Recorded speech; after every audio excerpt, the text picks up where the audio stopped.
Eu quero convidar todos a abrirem suas Bíblias no Evangelho segundo João, capítulo 1.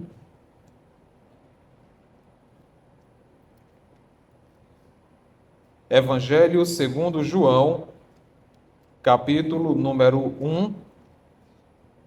Hoje nós iremos estudar dos versos 19, final do 18, entrando no 19, até o verso 34. João capítulo 1, versos 19 até o verso 34. Você vai deixar a sua Bíblia aberta aí. Se comparássemos as narrativas do Evangelho de João com uma longa viagem de avião, o início do voo até a primeira escala seria o capítulo 1, verso 19, até o capítulo 2, verso 12 do livro.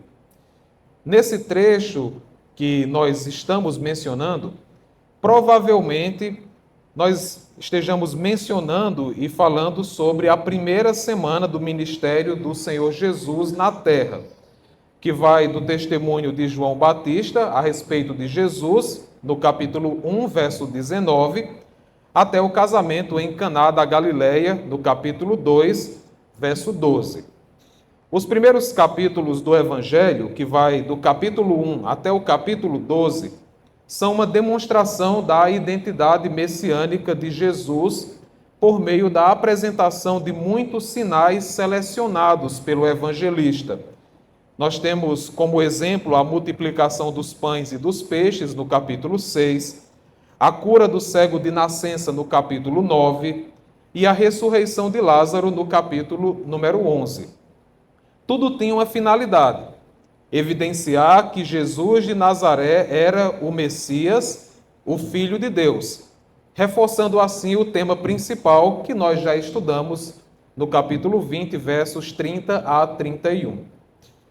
Então, João decide começar a explorar esse caminho, narrando o decurso dos primeiros dias da atuação messiânica de Jesus, apresentando-o solenemente através do discurso de João Batista, no capítulo 1, versos 19 a 34, contando como Jesus conseguiu seus primeiros discípulos, aí já no capítulo 1, versos 35 a 51, e expondo os detalhes do primeiro milagre na transformação de água em vinho, no capítulo 2, versos 1 a 12.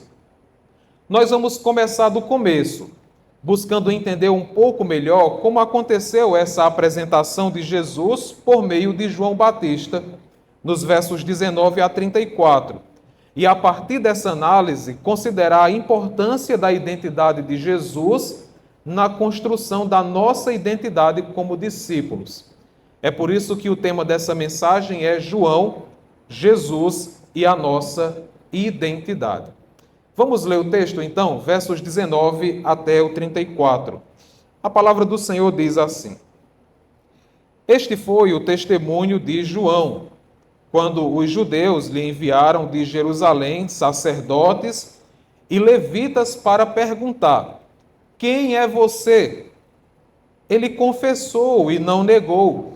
Confessou: Eu não sou o Cristo. Diante disso, lhe perguntaram: Quem é você, então? Você é Elias? Ele disse: Não sou. Então perguntaram: Você é o profeta? Ele respondeu: Não, não sou. Disseram-lhe então: Diga quem é você para podermos dar uma resposta àqueles que nos enviaram. O que é que você diz a respeito de si mesmo? Então ele respondeu: Eu sou a voz do que clama no deserto, endireitem o caminho do Senhor, como disse o profeta Isaías. Ora, os que haviam sido enviados eram do grupo dos fariseus e perguntaram a João: Então por que você batiza se não é o Cristo, nem Elias, nem o profeta? João respondeu: Eu batizo com água, mas no meio de vocês está alguém que vocês não conhecem. Ele vem depois de mim, mas não sou digno de desamarrar as correias das suas sandálias. Essas coisas aconteceram em Betânia, do outro lado do Jordão, onde João estava batizando.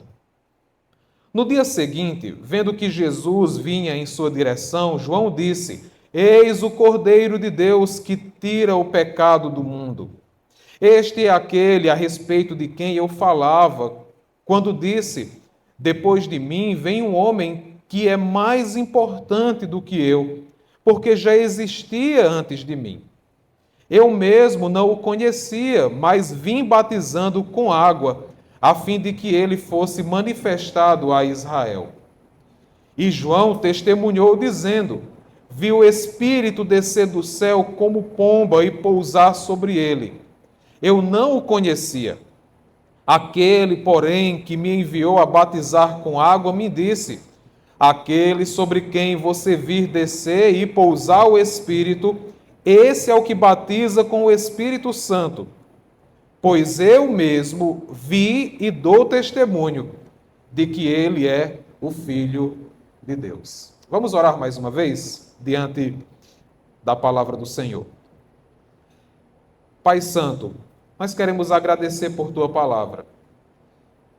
Queremos suplicar e pedir que o Senhor graciosamente nos edifique essa noite. Nos faça entender o que o Senhor quer de nós e para nós, através da leitura, através da explicação e aplicação do texto bíblico. Essa é a nossa oração, em nome de Jesus Cristo. Amém. Primeiramente, para que nós possamos entender melhor tudo o que está acontecendo aqui nesse evento, nós precisamos contextualizar. Eu queria que você observasse inicialmente os versos 19, o verso 24 e o verso 28, que são algumas palavras e informações que nos ajudam a entender um pouco o que estava acontecendo aqui. Inicialmente, nós poderíamos informar que os diálogos dessa narrativa devem ter acontecido por volta de 26 a 27 depois de Cristo. Alguns dias depois do batismo de João por João Batista, nos versos 32 a 34, e a sua tentação no deserto da Judéia, como o evangelista Mateus descreve no capítulo 4, versos 1 a 11 do seu evangelho. De acordo com o verso 28 do nosso texto, o lugar onde tudo aqui aconteceu é Betânia. Naquela época existiam pelo menos duas Betânias. Uma na Judéia, que era próxima a Jerusalém, onde moravam Lázaro, Marta e Maria. Está descrito no capítulo 11, versos 1 e verso 18 de João. E uma outra Betânia na Pérea, do outro lado do Jordão, perto de Jericó e da região da Galileia. João está se referindo a essa segunda Betânia, onde João batizava e onde Jesus recebeu o seu batismo. Tudo aconteceu aqui, de acordo com o verso 29, em 2 dias. E quem estava ouvindo João Batista? 2 grupos. O primeiro, os seus discípulos, que vinham para serem batizados. Praticamente todos os evangelistas mencionam essas pessoas que saíam das suas casas para serem batizadas por João Batista e ouvir os seus ensinos. Mas há um outro grupo, que é o grupo de uma equipe de religiosos judeus enviados pelo Sinédrio de Jerusalém. O texto cita sacerdotes, levitas e fariseus, mas por sua proeminência política, é bem provável que os saduceus também devem ter participado dessa comitiva.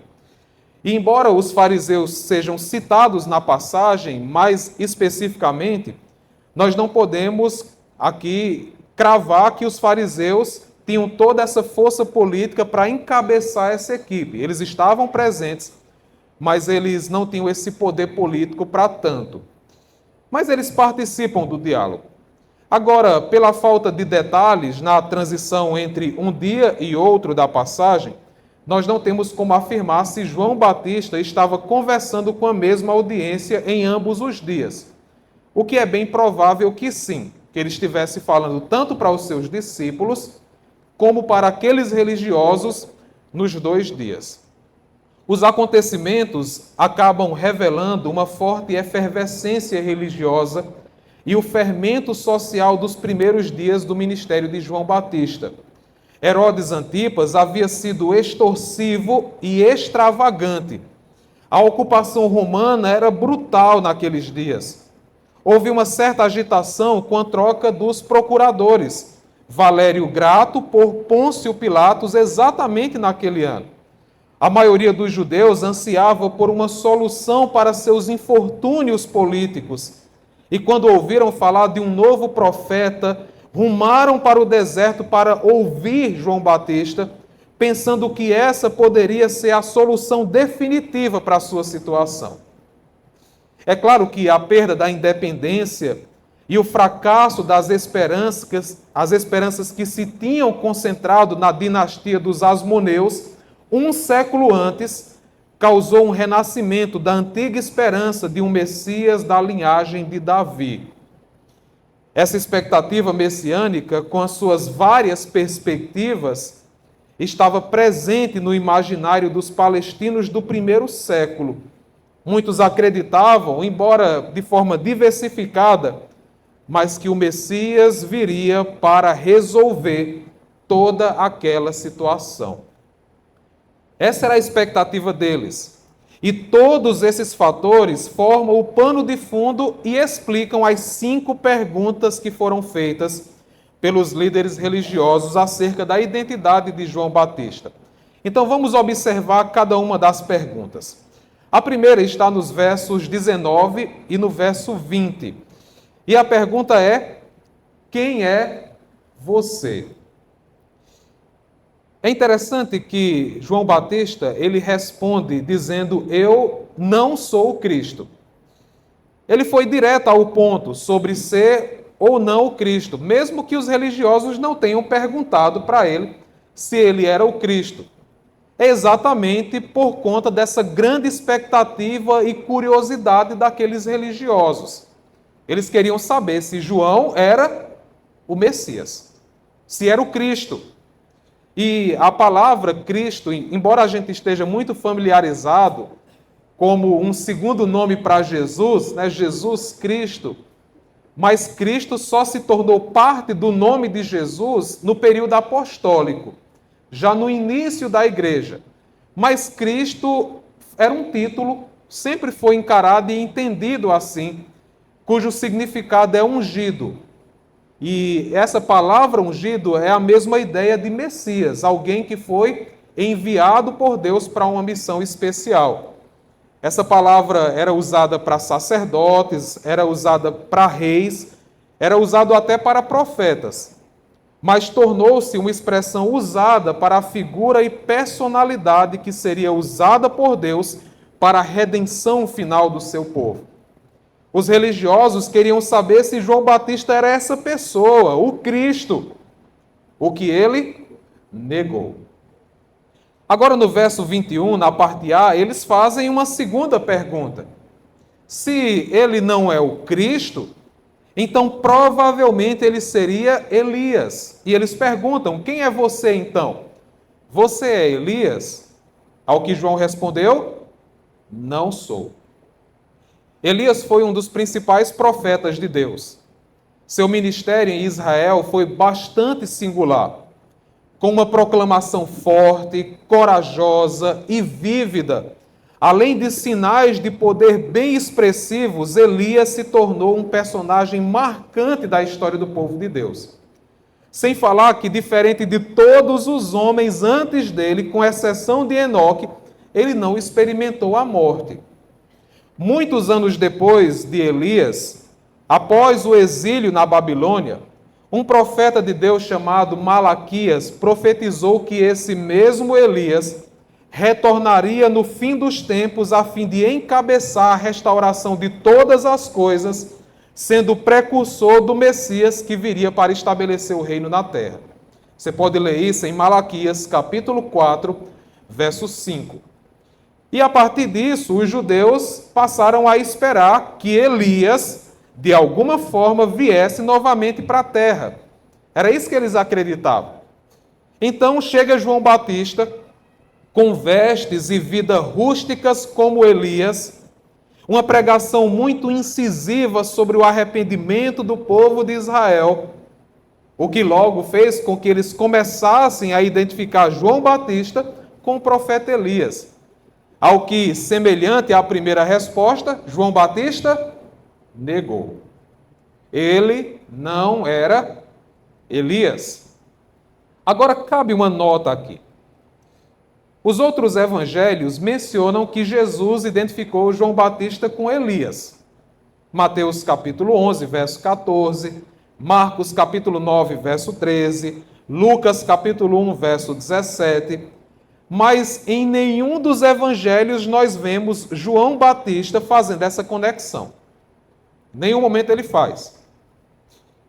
É por isso que a recusa de João Batista em ser o novo Elias prometido ao povo de Israel, somada aqui às evidências dos outros evangelhos, sugere que João Batista não detectou tanto assim o significado do seu próprio ministério.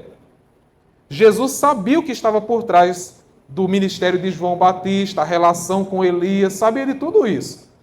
Mas João Batista, em todo o seu ministério, ele não detectou exatamente isso.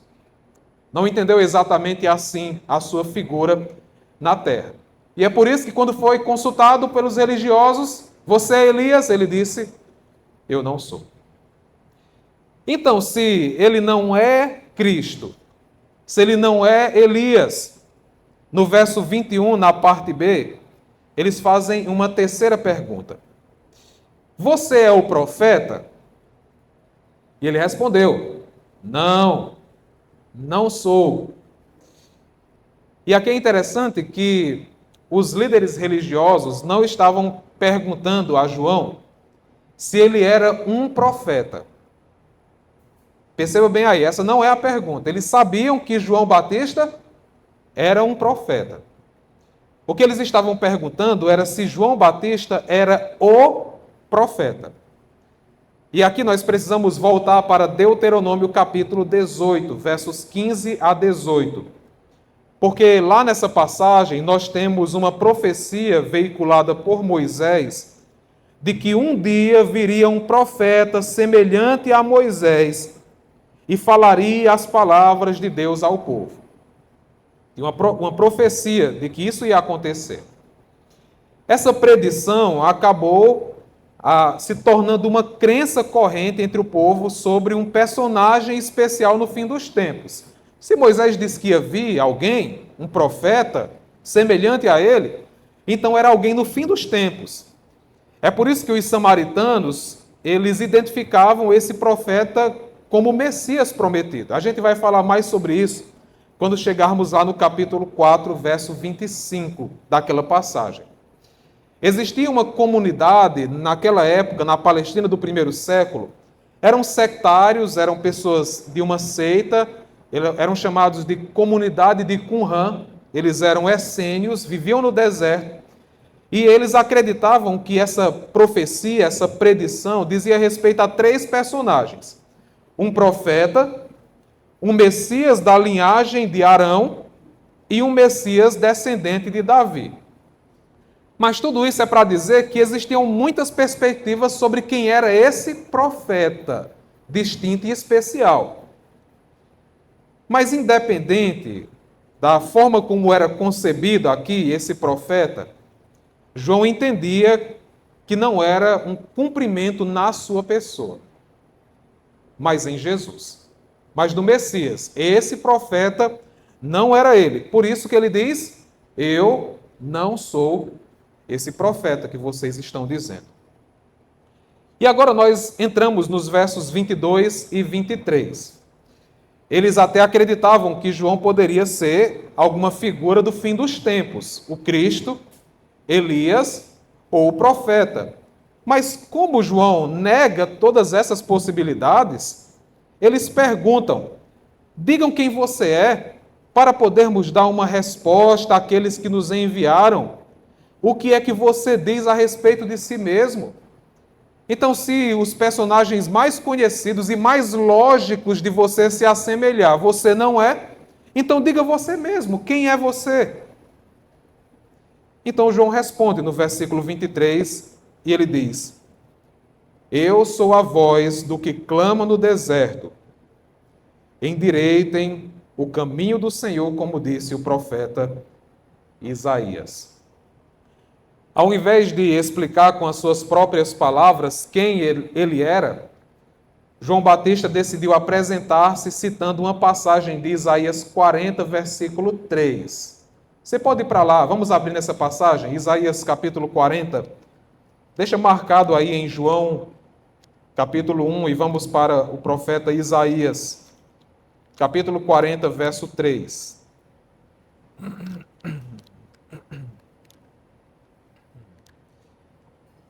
Isaías capítulo 40, versículo 3. Vamos ler todo o versículo 3. Depois eu quero encorajar você a fazer a leitura de todo o capítulo 40. A citação que João Batista faz, que o identifica para aqueles líderes religiosos, é o que está aqui. Verso 3, capítulo 40. Uma voz clama: no deserto preparem o caminho do Senhor. No ermo façam uma estrada reta para o nosso Deus. Essa é a passagem. Agora, no contexto que originalmente foi escrito, o profeta do Antigo Testamento está clamando metaforicamente por uma melhora no sistema de estradas do deserto para acomodar o retorno do povo da aliança que vinha do exílio. É isso que o profeta está dizendo. Olha, o povo vai para o exílio, mas não se preocupem, no fim dos tempos, esse povo vai voltar pelo deserto. Então aqui é como uma palavra de esperança. Ele está dizendo, olha, organizem aí a estrada, deixem ela plana, organizada, porque o povo vai voltar. Mas o clamor aqui do profeta não é apenas para um retorno geográfico. Deu para perceber na parte B aí do versículo 3 que há uma menção a um encontro com Deus. No versículo 5, o texto diz: a glória do Senhor se manifestará e toda a humanidade a verá, pois a boca do Senhor o disse. É por isso que há uma referência aqui, nessa passagem mesmo, a um retorno final ao Senhor. O povo não voltaria apenas para a terra, mas eles voltariam para Yahweh, Deus, que queria se encontrar com o seu povo novamente através do deserto, que antes deveria ter seu caminho preparado pelo mensageiro de Deus. É isso que o profeta está dizendo, pelo menos aqui nessa passagem. É por isso que essa conexão tipológica que os escritores do Novo Testamento assumem e entendem ser cumprida na voz de João Batista, era um preparativo, era uma preparação para o caminho, para o Senhor, para o Messias, ao anunciar a vinda de Jesus como novo êxodo para o seu povo. Já havia acontecido um primeiro êxodo, o povo saindo do Egito para Canaã, a terra prometida. Os autores do Novo Testamento estão dizendo a uma só voz que vai acontecer um segundo êxodo, que é agora o seu povo saindo da escravidão do pecado, da morte, da punição, para a salvação e restauração. E quem vai encabeçar isso era exatamente o Messias, o Senhor Jesus Cristo. E aí depois que João Batista responde sobre si mesmo, quem ele era, os fariseus, no verso 24, que são mencionados, entram em cena mais especificamente e fazem uma pergunta. Então, por que você batiza? Você não é o Cristo. Você não é Elias. E você não é o profeta. Então, com que autoridade você batiza as pessoas aqui no deserto da Judéia? E a resposta de João Batista, aí dentro dos versos 25 a 27 de João 1, você pode retornar para lá, é a seguinte: eu batizo com água, mas no meio de vocês está alguém que vocês não conhecem. Ele vem depois de mim, mas não sou digno de desamarrar as correias das suas sandálias. Então, já que João não era nenhum desses personagens, os fariseus queriam saber, ancorado em qual autoridade ele fazia o que fazia. Por que ele realizava aquele tipo de batismo? É importante ressaltar que alguns grupos judaicos, eles praticavam o batismo de pessoas que não eram judeus para se tornarem judeus. Era o batismo ali de prosélitos. Era uma conversão ao judaísmo. Mas até nesse batismo, eles se auto-batizavam. Então, era um ato de purificação própria e individual. Então, ele queria se tornar um judeu, ele era um gentil, então ele passava por um batismo de purificação, que ele mesmo fazia em si mesmo. Aí agora vem João Batista, batizando judeus para o arrependimento, e ele operando o batismo. Duas coisas contrárias ao costume.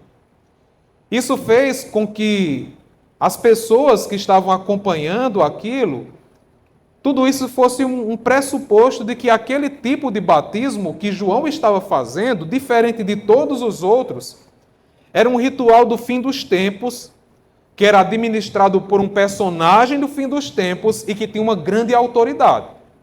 É por isso que eles mandaram uma comitiva lá para o deserto para perguntar quem João era. Mas aí João explica para eles que o seu batismo não é o mesmo que seria operado pelo Messias, ou por um personagem do fim dos tempos. E, inclusive, esse Messias era desconhecido para eles até então. Eles não sabiam quem era. Este que detém a primazia, de acordo com João, é tão importante, diferente dele, que até os atos mais baixos da civilização da época ainda era algo grandioso se feito por João em Jesus ou no Messias. João está dizendo, olha, ele é tão grande, ele é tão importante, diferente de mim que estou batizando aqui com água, que eu não sou digno nem de desamarrar as suas sandálias. Essa era uma prática servil daquela época dos escravos para com os seus senhores, ou então um ato de hospitalidade dos mesmos.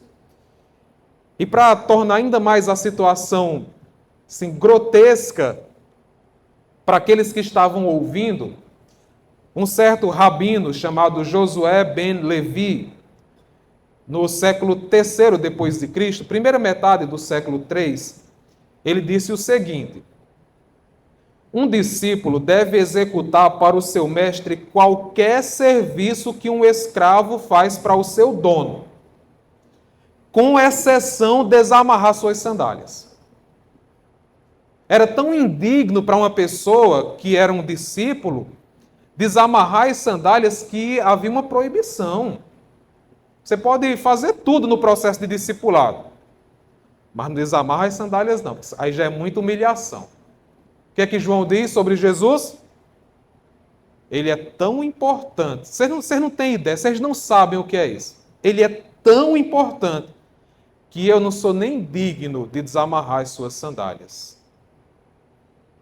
Com essas palavras de João, ele acaba introduzindo, ainda que indiretamente, a gloriosa apresentação do Messias de Deus que ele vai fazer no dia seguinte e no verso seguinte. E aqui nós entramos no versículo 29. Ao final do primeiro dia, após João Batista apresentar a sua identidade aos mestres de Jerusalém, chegou o momento de falar um pouco sobre a identidade de Jesus. Mas não foi nada armado, não foi nada arquitetado, até porque o texto diz, no verso 29, que Jesus está vindo na direção de João Batista. João o vê chegando, se aproximando.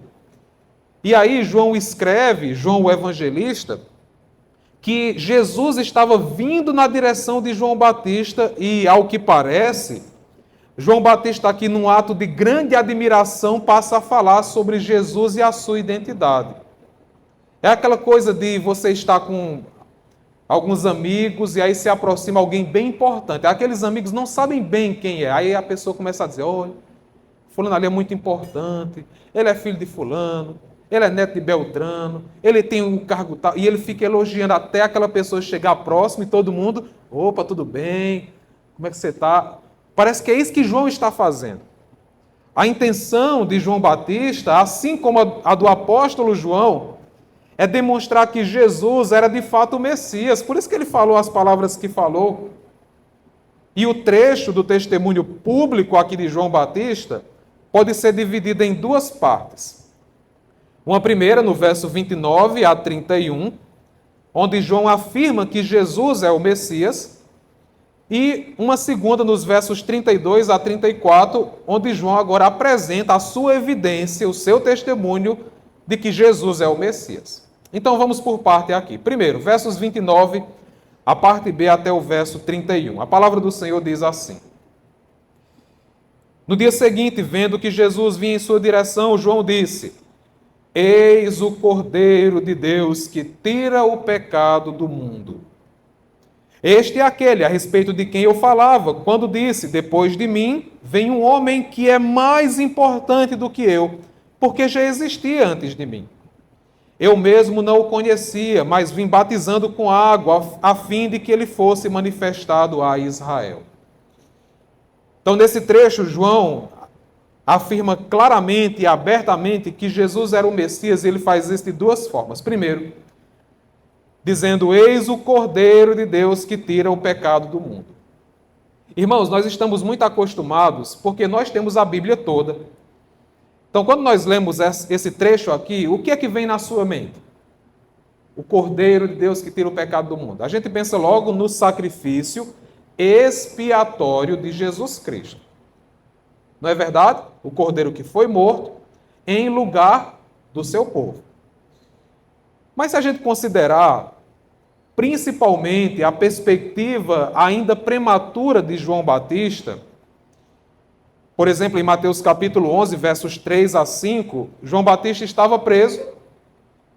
Aquela expectativa que ele tinha de um Messias diferente não parece estar se cumprindo, se concretizando, e João Batista manda seus discípulos irem lá falar com Jesus. E a ordem de João era que eles perguntassem a Jesus se Jesus era aquele que devia vir ou então se era para esperar outro. João está numa crise naquele momento. João esperava um Messias diferente. Um Messias que viesse para corrigir todos os problemas políticos do povo de Israel. Alguém que viesse para promover a justiça que o povo precisava. Alguém que viesse para aniquilar os injustos e dar agora a prosperidade tão devida e esperada ao povo de Israel. E agora está João Batista preso, na iminência de morrer, e não vendo as coisas acontecendo. Ele pergunta lá, eu sei que ele é alguém diferente, mas pergunta se é ele mesmo ou se a gente espera outro. E aí Jesus, naquele momento, diz: observem o que eu vou fazer e vocês dizem a João o que vocês verem aí. E aí Jesus cura as pessoas, evangeliza e faz uma série de atividades que, quando eles falassem para João, João iria identificar com o servo do Senhor que foi profetizado por Isaías e ia dizer: de fato, ele é o Messias mesmo. Mas até então nós estamos no começo do ministério de João Batista. Não é possível, pelo menos dentro de todo esse panorama, que João Batista tivesse toda essa perspectiva sobre Jesus. Essa perspectiva do Cordeiro que seria executado, morto, em favor dos... Ele não tinha exatamente essa perspectiva que nós temos. A perspectiva de João Batista, alimentado pela perspectiva judaica da época, era que aquele Messias que estava chegando, ele iria fazer exatamente o que eu disse. Justiça na terra, aniquilar os injustos. É por isso que a expressão tirar o pecado do mundo pode ter mais a ver com o julgamento e destruição do que com sacrifício expiatório. O que João está dizendo lembra do que vocês já ouviram na sinagoga, no templo, sobre o Messias que vem para operar a justiça? Está ali ele, Aquele é o Cordeiro de Deus que vai tirar o pecado do mundo. E João retorna esse assunto em Apocalipse. Só João faz isso. Sobre o Cordeiro que é digno de abrir os selos, sobre o Cordeiro que é digno de adoração e louvor, sobre o Cordeiro que é a luz para a nação. Mas essa era a perspectiva de João, pelo menos nesse momento, que não é uma perspectiva errada, embora esteja incompleta. Mas é assim que ele fala sobre Jesus. Ele é o Messias prometido. E a segunda forma de exclamar isso é dizer que ele existia antes dele. A gente já falou sobre isso. Aqui é o mesmo sentido de proeminência que João já tratou no seu prólogo, que é uma evidência não só do ministério do Senhor como Messias, mas também da sua divindade. É isso que João está dizendo. Agora, nos versos 32 a 34, João entende ser necessário evidenciar isso que ele está dizendo. E ele faz isso trazendo um testemunho pessoal, uma forte evidência que ele mesmo presenciou, que foi o evento do batismo de Jesus. O texto, ele vai dizer o seguinte, a partir do verso 32. E João testemunhou dizendo: viu o Espírito descer do céu como pomba e pousar sobre ele. Eu não o conhecia. Aquele, porém, que me enviou a batizar com água, me disse: aquele sobre quem você vir descer e pousar o Espírito, esse é o que batiza com água, com o Espírito Santo. Pois eu mesmo vi e dou testemunho de que ele é o Filho de Deus. João Batista conta que, mesmo antes de conhecer Jesus naquele status de Messias, ele recebeu uma palavra de Deus. E a palavra de Deus era um sinal.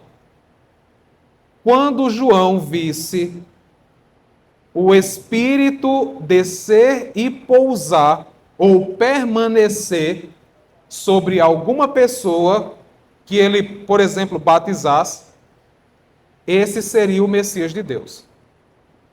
Então é isso que Deus entrega de informação a João Batista. Olha, fique atento. Se você vir o Espírito descendo e permanecendo sobre alguém, essa pessoa é o Messias. E aí, quando João ele foi batizar o Senhor Jesus, ele viu o Espírito descendo como pomba e permanecendo em Jesus, o que fez com que ele acreditasse que, de fato, ele era o Messias. Quando os cristãos primitivos liam as suas Bíblias, no Antigo Testamento, eles viam em Jesus o cumprimento das promessas de Deus de derramar o seu Espírito sobre o rei davídico que viria. Isaías capítulo 11, verso 1. Eles também acreditavam que isso estava acontecendo porque aquele era de fato o servo do Senhor, como disse Isaías 42, verso 1. Eles também acreditavam que era o personagem profeta que Isaías menciona no capítulo 61, verso 1 da sua profecia. É por isso que a descida visível do Espírito sobre Jesus acabou servindo de sinal dado por Deus, pelo qual João Batista saberia que ele era aquele que há muito tempo o povo esperava. E é claro, quando João Batista fala sobre o Espírito que seria derramado, entregue por ele, o Espírito que seria ali, o que estava envolvido no batismo do Messias, aquele que vai batizar com o Espírito, no Antigo Testamento, mais precisamente no livro de Ezequiel, havia uma profecia que apontava para o tempo quando o povo de Deus teria o Espírito derramado sobre eles. Ezequiel capítulo 36, versos 25 e 26. E o fato de Jesus batizar o seu povo com o Espírito Santo era, no fim das contas, simultaneamente uma atestação do seu ministério messiânico, mas também o anúncio do raiar de uma era prometida, já há muito tempo para o povo. Eles esperavam por isso, e agora estava se cumprindo em Jesus. E na profecia da restauração de Ezequiel, Deus promete purificar seu povo com água pura e conceder-lhe o Espírito. A purificação com água poderia ser aplicada ao ministério de João Batista. mas a concessão do Espírito estava reservado para alguém maior que João, Jesus Cristo. É diante disso que, por duas vezes, João Batista afirma que viu isso acontecendo. O Espírito descendo sobre Jesus e permanecendo nele. E era por isso que ele poderia dar testemunho de que Jesus era, de fato, o Filho de Deus, o eleito de Deus, o Messias prometido. Meus irmãos, nos últimos dias, ou nos últimos tempos, tem sido bastante popularizado uma forma de apresentação nas redes sociais com o título Quem Sou Eu? Onde um determinado profissional aproveita para trazer uma breve biografia sobre si mesmo, dados familiares, onde mora, gostos pessoais, hobbies, áreas de especialização e expertise, e etc. Isso vai gerar, obviamente, um engajamento público com aquela figura e também com o trabalho que oferece. Então você vai encontrar isso. Tem uma foto da pessoa e tem várias setinhas assim apontando. Quem sou eu? Aí tem lá. Eu sou paraibano, trabalho disso, faço não sei o quê. Aí tem lá. Quem sou eu? É uma forma das pessoas se apresentarem, mostrarem seu trabalho e assim por diante. Nós vimos hoje aqui o Quem Sou Eu de João Batista e Jesus.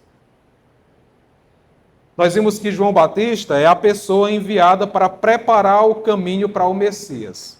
Esse é João Batista. E nós vimos que Jesus é o Messias prometido por Deus à nação de Israel. Ele é o prometido, ele é o Messias de fato, ele é o Cristo. E a pergunta que fica, irmãos e amigos, e nós? Quem somos? Se João é tudo isso, se Jesus é tudo isso, quem é você? Quem sou eu? Como nós nos apresentamos? Qual é a nossa identidade diante do mundo? Quem somos nós de fato? E aqui cabe, evidentemente, algumas aplicações que têm tudo a ver com a nossa identidade e com o texto que nós estudamos. Primeiro, não queira que as pessoas definam você por suas próprias expectativas. Não queira. Também não queira se definir pelas expectativas dos outros. Eu tenho certeza que você já deve estar sobrecarregado e de saco cheio de tudo isso que acontece no seu coração todos os dias. São as pessoas que querem dizer como você tem que ser.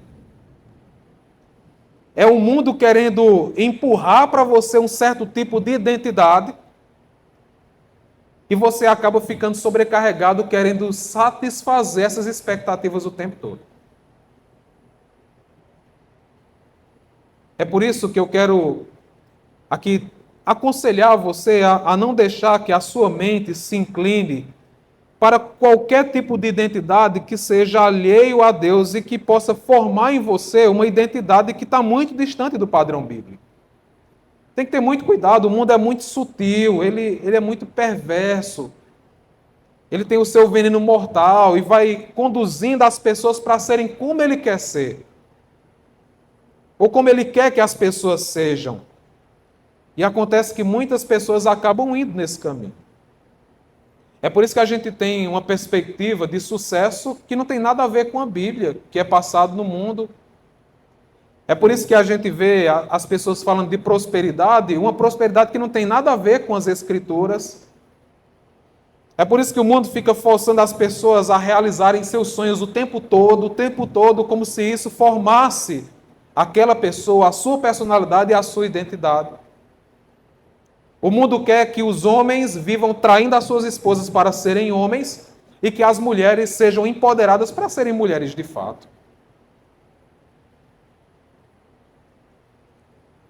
Mas o que nós vemos nas Escrituras Sagradas é que nós precisamos nos definir a partir de quem Jesus é.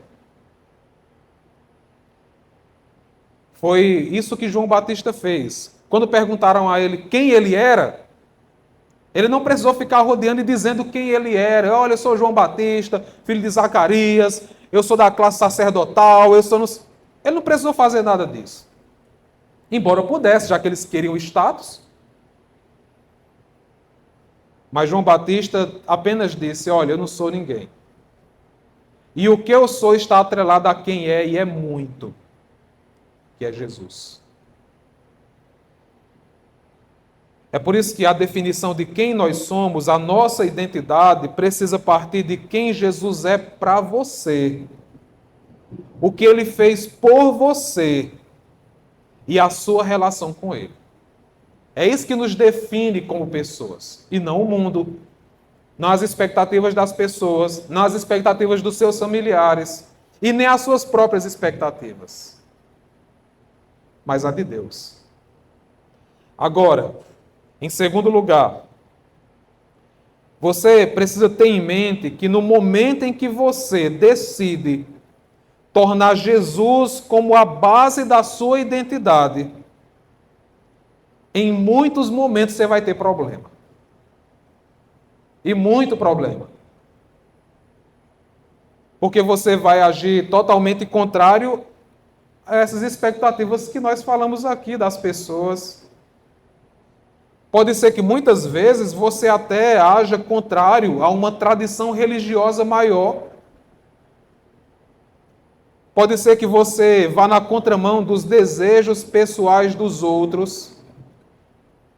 Pode ser que a expectativa dos seus pais, dos seus familiares mais próximos, dos seus amigos, não tenha nada a ver com aquilo que você está almejando. Porque a ética de Jesus, na maioria das vezes, vai na contramão da maioria das pessoas. Nós ainda vamos falar sobre isso. Mas no final do Evangelho de João, nós temos uma das passagens mais subversivas das Escrituras. Nós temos o Senhor Jesus conversando com o apóstolo Pedro, que pouco tempo antes tinha traído Jesus. E agora Jesus o chama e comissiona ele para ser o líder dos apóstolos. Você já viu isso acontecendo tantas vezes no contexto religioso em que você está inserido durante toda a sua carreira como cristão? Normalmente pessoas que caem são pessoas que são rechaçadas, rejeitadas, e mesmo que peçam perdão, são vistas com um olho estranho, uma perspectiva duvidosa, e quase que são escanteadas para sempre do serviço do Senhor. Mas não é assim que Jesus age. Não foi assim que ele agiu. E muitas vezes agir como ele vai ser motivo gritante de críticas, contestações e até desconfiança. Nem sempre agir como Jesus vai ser confortável, até mesmo no contexto de igreja. Por incrível que pareça. É por isso que nós precisamos nos preocupar com o que Jesus se preocupa. Nós precisamos pensar como Jesus pensa, e não o que as pessoas querem que sejamos. E eu não estou aqui alimentando uma perspectiva aqui totalmente contrário a regras, instituições, lideranças, nada disso. Nós estamos falando que a base de tudo é Jesus. Nós temos que conduzir a nossa vida a partir do olhar de Jesus, da perspectiva de Jesus, da vida de Jesus. E se a gente estiver alinhado com isso e outros acharem ruim, o que a gente pode fazer? Entregar nas mãos do Senhor, porque, felizmente ou infelizmente, dependendo da perspectiva, eu estou imitando o meu mestre. Estou imitando Jesus. Irmãos, mas nós também precisamos pontuar algo que é importante aqui nessa passagem. A história do cristianismo, ela é marcada por crises sobre a identidade de Jesus. Em uma das principais guerras que nós temos aí durante toda a história teológica, está a compreensão e a relação da transcendência e da imanência de Jesus. Transcendência é que Deus está acima, imanência é que Deus está embaixo, envolvido. Tiveram épocas em que Jesus foi visto de forma tão imanente que não cabia enxergá-lo nem mesmo como Deus. Já durante muito tempo, Jesus foi visto tão transcendente que não era possível encontrá-lo em nossos momentos mais pessoais de dor e aflição. E agora, nos nossos dias, os dois extremos estão tão confusos em igrejas e púlpitos que não há mais nem lugar para o Jesus da Bíblia. Aquele que é o Cordeiro que morre uma morte humilhante para salvar as pessoas dos seus pecados, mas que também é o Cordeiro poderoso que rege sobre toda a terra e que um dia dará cabo do pecado, a injustiça e a morte, está muito longe do que as pessoas têm pregado e ensinado aí fora. E onde esse Jesus, com essa dupla perspectiva, não é pregado e crido, esse Jesus não está lá. É por isso que nós temos que ter muito cuidado com aquilo que nós ouvimos sobre Jesus, que aprendemos sobre Jesus. Porque isso também se aplica às nossas vidas. Qual Jesus está em sua casa? Qual Jesus está em sua vida? Qual Jesus está na vida dos seus filhos, na vida da sua esposa, na vida do seu marido? Qual Jesus está no seu coração? É importante responder essa pergunta. É importante porque responder a essa pergunta, ela é definitiva para as nossas vidas. Porque envolve aquilo que é vital para nós. O nosso Senhor e Mestre Jesus. Agora, uma pergunta sincera e final aqui. Nessa história que nós estudamos, com quem você se identifica? Estamos falando sobre identidade aqui. Agora vamos ver com quem eu e você nos identificamos. Será se, ao ler essa história, nós nos identificamos com os religiosos da época que só se importavam em manter o status de sua tradição, sempre curiosos sobre os novos messias que apareciam, ignorantes sobre a sua real situação espiritual? Será se você e eu nos identificamos com esse tipo de gente? Com essa perspectiva? Com essa forma de viver? Ou será se quando nós estudamos aqui, você se identificou com João Batista, que sabia quem era, entendia o seu papel no mundo e tinha como grande causa de vida Jesus de Nazaré, o Deus homem? Com quem você se identifica? Qual dos grupos você está inserido? A sua resposta sincera é importantíssima, porque vai falar quase tudo sobre quem você é em Deus e o que Deus é para você. É por isso que eu desafio você a parar de olhar as coisas ao seu redor o tempo todo, perder tempo com as coisas triviais da vida, gastar suas energias com o que não é eterno, perdendo tempo com discussões que não levam a nada, a procurar coisas que não têm futuro algum, a construir os próprios castelos em torno dos próprios sonhos, para juntar tudo para si mesmo e morrer na sua ganância.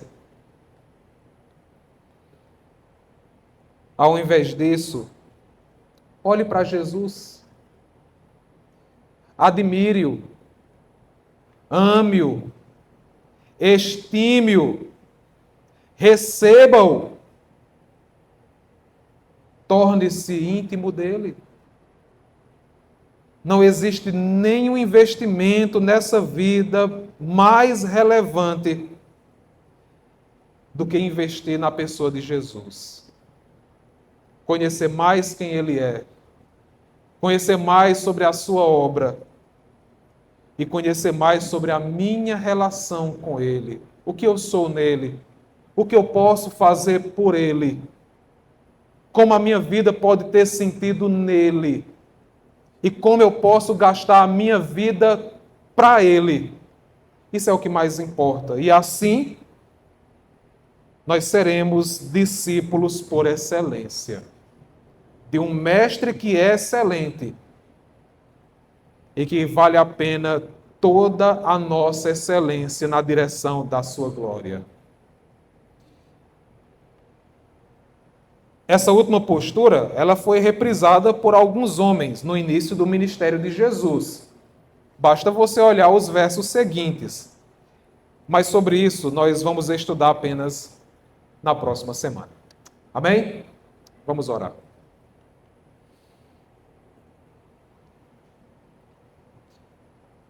Senhor Deus e Pai, quanto tempo nós temos gastado da nossa vida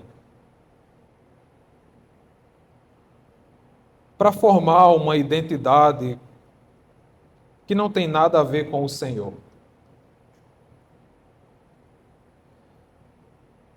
Nós temos gastado tanta energia para alimentar o nosso orgulho,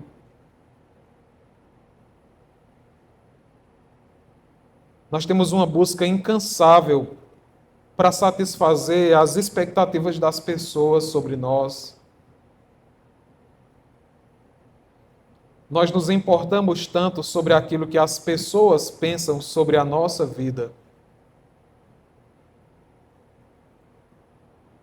E nós gastamos tanto para alimentar essa visão sobre nós que esquecemos do que é mais importante, que é alimentar a nossa identidade com a pessoa de Jesus. Nos parecermos com Ele, imitarmos os seus passos, reprisarmos as suas ideias, nos alegrarmos com Ele, chorarmos com Ele e vivermos uma vida plena com Ele. Nos falta plenitude, Senhor, na Tua presença, de sermos mais bem resolvidos com aquilo que somos em Jesus. E depois de considerar as palavras de João Batista nessa passagem, a nossa oração é que o Senhor nos ajude a caminharmos da forma correta, como João Batista fez, encontrando no Senhor e no Teu Messias, no Senhor Jesus Cristo, a expressão máxima da sua personalidade e identidade. Ó Senhor, muito obrigado, porque nós temos a Tua palavra que nos alerta e nos anima a fazermos aquilo que é correto. E nós oramos para que o Senhor nos ajude a colocar em prática. Faça com que todos nós, membros dessa igreja, sempre valorizemos uma perspectiva correta sobre Jesus. Que jamais fiquemos satisfeitos com perspectivas inferiores, degradantes e contraditórias sobre o nosso Mestre. Não deixe que vieses políticos, vieses sociológicos, psicológicos, filosóficos e até teológicos venham a macular a imagem santa e perfeita do nosso Senhor Jesus, por meio de quem nós vivemos e para quem nós entregamos a nossa vida diariamente. E que essa mesma perspectiva também seja nutrida por corações que não te conhecem, que não conhecem a Jesus, que estão aqui hoje ou que estão assistindo nesse momento a pregação. Transforme esses corações. Mostre para eles a importância de dependerem do Senhor. A importância de se entregarem completamente ao Senhor. E poderem desfrutar plenamente da tua presença.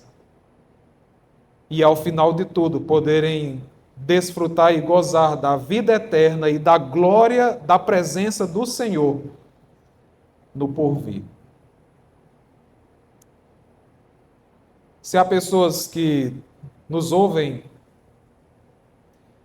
nesse momento, se há pessoas aqui que estão ouvindo nesse momento, que ainda não são crentes, que o Senhor transforme o coração. E para aqueles que já se entregaram a Jesus como Senhor e Salvador e hoje são povo de Deus, que o Senhor use essa palavra para a sua edificação. Tudo isso nós oramos, agradecidos e pedindo em nome de Jesus. Amém.